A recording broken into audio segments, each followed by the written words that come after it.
Assalamualaikum warahmatullahi wabarakatuh. Selamat berjumpa kembali di Kebun Tetangga Channel. Kali ini saya mau berbagi cara bagaimana menanam anggrek di tempat sendok. Ini potnya pakai tempat sendok ya, bukan pot yang biasa. Ini pakai keranjang tempat sendok. Dan ini cocok untuk penanaman di rumah-rumah atau skala rumahan, cocok banget karena wadah seperti ini, keranjang seperti ini mempunyai banyak lubang di samping sehingga memungkinkan sirkulasi udara tetap bagus ke area perakaran. Kalau untuk skala perkebunan biasanya memakai soft pot seperti ini. Pot plastik seperti ini hanya lubang di samping dan bisa bagus. Kenapa bisa bagus? Karena ada blower. Jadi di perkebunan tuh pasti ada kipas angin atau blower sehingga anggrek ditanam dalam pot seperti ini pun pertumbuhannya bisa bagus dan optimal. Jadi jika teman-teman mau memakai pot seperti ini atau yang seperti ini, sirkulasi udaranya harus bagus. Kebutuhan anginnya harus bagus agar pertumbuhan anggreknya maksimal. Kalau misalkan tempat teman-teman di daerah dengan perumahan yang cukup padat penduduk, pot seperti ini kurang cocok karena ini harus ada angin ya yang bagus kalau untuk pot yang seperti ini.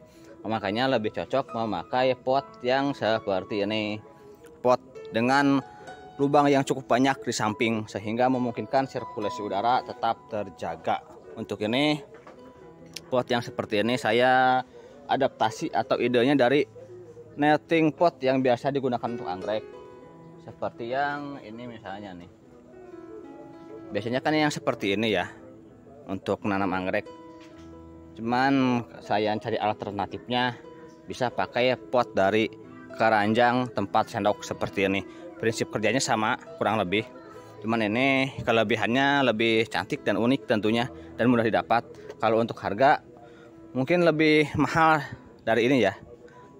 Tempat ini nih keranjang tempat sendok sedikit lebih mahal dari netting pot, tapi jadinya cantik banget. Dan ini udah saya coba dari setahun yang lalu. Pertumbuhannya gak kalah bagus, malah lebih gampang, lebih mudah merawatnya daripada yang di pot seperti ini, pot tanpa lubang samping. Ini lebih mudah perawatan. Ini saya tempatkan full rain. Nah, jadi di bawah hujan secara langsung. Sedangkan untuk yang ini saya ditempatkan di bawah naungan plastik UV. Kalau yang ini mah full rain.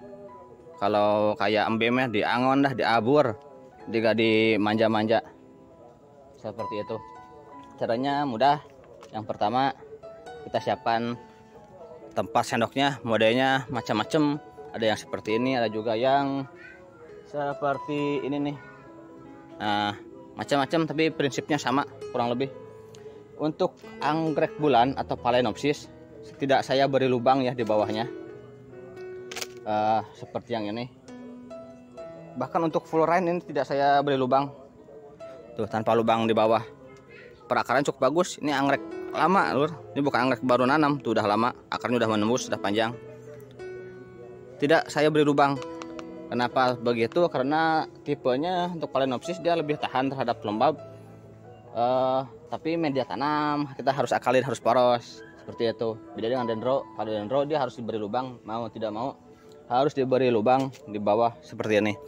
Ini udah saya beri lubang dan cara membuat lubangnya cukup mudah karena ini bahan plastik. Jadi pakai solder aja, tinggal dicolok, cos, udah jadi, gak susah. Dan jika mau pakai gantungan seperti ini, harus dilubangi juga di sini, harus diberi lubang di sampingnya. Nah ini udah saya beri lubang, pakai solder juga. Nantinya pakai gantungan seperti ini. Untuk gantungannya bisa dibeli di tukang pot tentunya. Kalau ini tidak ada di tukang pot, ini khusus di tukang perabot rumah tangga banyak. Kita lanjut. Karena ini untuk full rain, yang ini dulu ya. Untuk Phalaenopsis, karena untuk penanaman full rain jadi saya beri media tanam yang cukup poros tapi juga ditambahkan pelembab tentunya. Media tanam yang saya gunakan kali ini mau memakai sabut kelapa dan kulit kayu. Kalau ada kulit kayu pohon pinus, kalau tidak ada pakai kulit kayu apa aja tidak masalah, yang penting keras. Tambahkan dulu di bawahnya. Nah seperti ini. Kulit kayu, mau pakai arang juga tidak apa-apa, atau papan pakis yang dipotong-potong ataupun akar pakis tidak masalah. Kalau yang ini moss hitam, full moss hitam, cuman harus dicuci dulu biar benar-benar bersih. Jadi dia porositasnya bagus. Anggreknya yang ini nih. Nah, yang ini. Untuk penanaman full rain, usahakan moss ininya sphagnum mossnya dikurangin, atau kalau misalkan mau lebih aman diganti aja semua moss ininya, karena sphagnum moss seperti ini dia mudah banget menyerap air, sehingga jika ditempatkan full rain ini terlalu lembab, apalagi jika intensitas hujan cukup tinggi, bisa menyebabkan anggrek kita busuk akar dan berlanjut ke busuk daun dan juga batang seperti itu. Dimulai dari busuk akar, nantinya menjalar ke batang dan juga ke daun. Akar yang kurang bagus yang sudah mati kita potong aja. Dan juga pertumbuhannya kurang bagus, makanya mau saya repotting ke sini ke pot keranjang, pot dari tempat sendok. Tidak ada rotan akar pun jadi banyak alternatif pilihan untuk menanam anggrek, mau di pot, mau di tempat sendok, bisa juga di papan kayu, papan pakis, tidak masalah, bisa juga di plastik, yang penting disesuaikan ya. Ini anggrek tipe epipit, habitat aslinya menempel di pohon, jadi diusahakan seperti itu. Intensitas cahaya matahari untuk Phalaenopsis di 60%, kisaran 60% cahaya matahari ini paling pas. Dan kebutuhan angin mutlak penting, makanya untuk skala rumahan yang padat penduduk, saya sarankan memakai pot seperti ini yang banyak lubang di samping. Tidak harus bawa keranjang sendok, mau pakai keranjang pensil, mau pakai netting pot seperti ini pun tidak masalah. Tapi menurut saya yang sudah saya coba, memakai pot seperti ini minim perawatan dan anggreknya pun bagus. Beda dengan anggrek yang seperti ini dengan pot tanpa lubang, ini perawatan ekstra.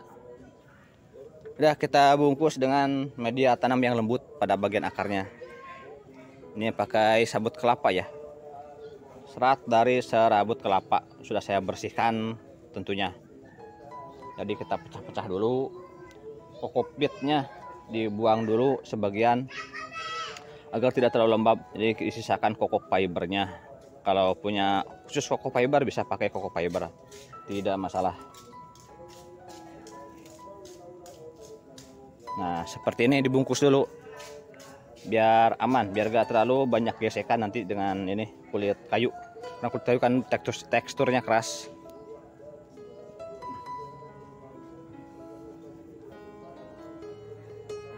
Dah, gini aja cukup. Kita masukkan ke sini tentunya.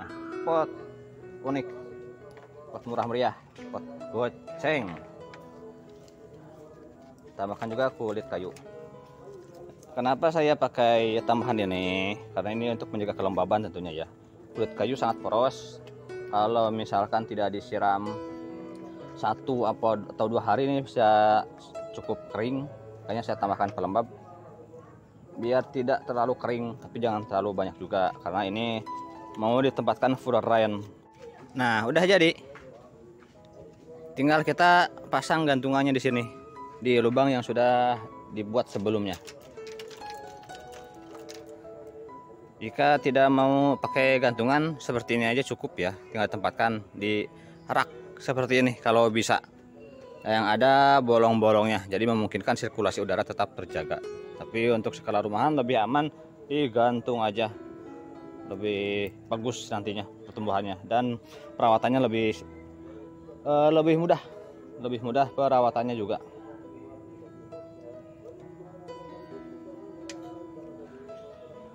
Untuk pemupukan dilakukan 1 minggu berikutnya, jadi seminggu kemudian baru kita pupuk.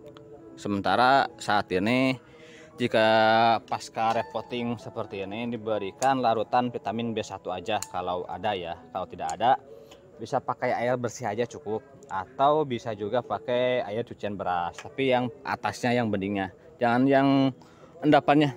Karena yang endapannya itu banyak endapan bahan organik berbentuk padat, itu bisa mengundang jamur dan juga serangga yang lainnya yang berpotensi untuk merusak anggrek kita. Tempatkan pada intensitas cahaya matahari berkisar 60%. Jadi jangan full sun, jangan full matahari kalau untuk Phalaenopsis. Full rain oke, full matahari jangan. Kita racik pupuknya, cara meracik pupuk pertumbuhan. Nah, seperti ini. pupuknya pupuk pertumbuhan ya, jangan diberikan pupuk pembungaan dulu karena kondisinya baru repotting. Jadi selama minimalnya akar udah tumbuh, akar baru udah kuat dan daun udah tumbuh juga, daun barunya baru bisa kita rangsang pembungaan. Biarpun udah tua seperti ini, sebaiknya jangan dirangsang pembungaan dulu, sabar dulu, nanti tunggu dulu daunnya baru bagus, daun bagus, akar bagus, baru kita rangsang pembungaan. Semakin bagus plan, semakin bagus juga nantinya bunganya bisa maksimal. Nah yang ini lur, ini pembungaan pertama.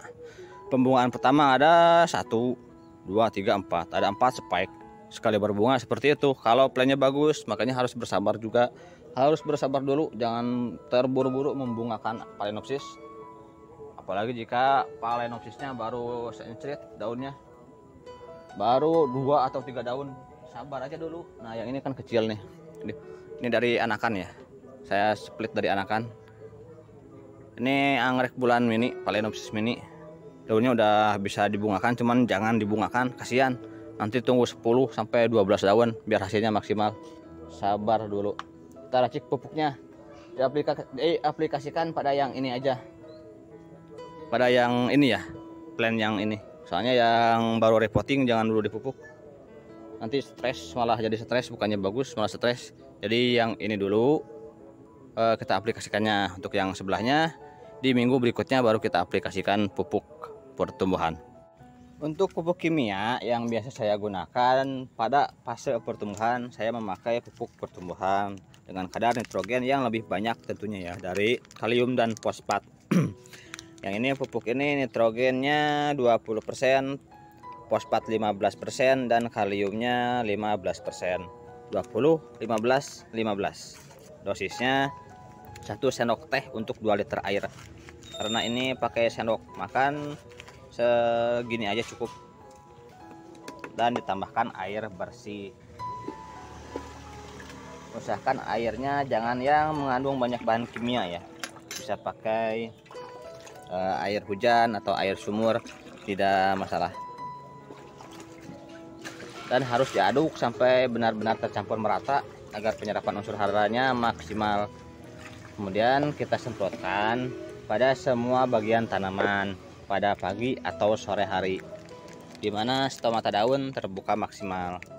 Jadi si penyerapan unsur hara itu bisa maksimal kalau pada pagi dan sore hari. Atau bisa juga kita rendam. Sebagian yang tidak memungkinkan saya semprot, saya rendam pada area perakaran sampai benar-benar basah. Tapi kalau tidak memungkinkan, disemprot aja cukup. Dan untuk yang berbunga, saya memakai pupuk perbungaan tapi disiram ya, atau direndam, jangan disemprot karena khawatirnya terkena spike. Pupuk kimia itu bisa menyebabkan spike kosong pada beberapa anggrek yang tidak tahan pupuk kimia. Seperti ini aja, tinggal kita aplikasikan pada tanaman yang akan kita pupuk. Kita semprotkan secara merata ya. Usahakan bagian bawah daun seperti ini terkena pupuk juga, karena stomata daun itu kan di bawah sini posisinya, di bawah daun. Ke perakaran juga penting disemprotkan ke semua bagian tanaman pada pagi atau sore hari. Nah seperti ini, intervalnya 1 minggu sekali. Dalam 4 minggu atau dalam 1 bulan 3 kali dipupuk seperti ini, dan 1 kali tanpa pupuk dengan air bersih aja cukup. Tujuannya untuk menghilangkan atau mengurangi penumpukan bahan kimia di dalam media tanam, dan juga di dalam tanaman ini juga, di dalam tubuh tanaman. Atau bisa juga kita aplikasikan pupuk organik. Jadi 3 kali pupuk kimia, 1 kali pupuk organik setiap bulannya. Seperti itu kurang lebih, itu lebih bagus, lebih aman. Kalau mau pakai pupuk organik juga bisa, tapi jangan digabungkan ya, jangan disatukan di sini. Kalau dikombinasi boleh. Seperti tadi, 1 minggu pupuk kimia, 1 minggu pupuk organik, atau 3 kali pupuk kimia, 1 kali pupuk organik, itu lebih bagus. Udah seperti ini aja. Yang penting sirkulasi udara bagus, pencahayaan cukup, anggrek pun akan tumbuh subur. Dan untuk masalah pembungaan jangan khawatir, nanti juga dia berbunga dengan sendirinya. Jadi jangan terlalu dipaksakan ya, suburkan aja dulu plannya, baru kita rangsang pembungaan. Sekian dulu dari saya, mudah-mudahan bermanfaat. Jangan lupa dukungannya dengan cara like, comment, and subscribe. Wassalamualaikum warahmatullahi wabarakatuh.